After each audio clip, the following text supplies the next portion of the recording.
बरतानिया पाकिस्तान और बोडे तबाहकारी आशे देम देग लाए इजाफी 10 मिलियन पाउंड फराहम कत।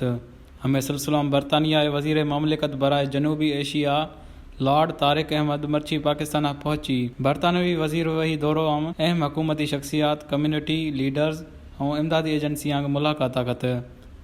इजाफी इमदाद सिलसिलो में जारी बयान गुश्त के बरतानिया तबाह कुन बोडेश पुठा पाकिस्तान और वधिक इंसानी इमदाद फराहम कत। पाकिस्तान में तबाह कुन बोडाश 1000 मरदम मुर्तश हुआ और 33 मिलियन आश वधिक मरदम मुतासिर भी हुआ।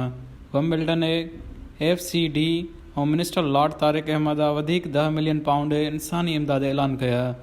हमायश बरतानिया तरफा दाहिया कुल इमदाद 26.5 मिलियन पाउंड भी हशू है।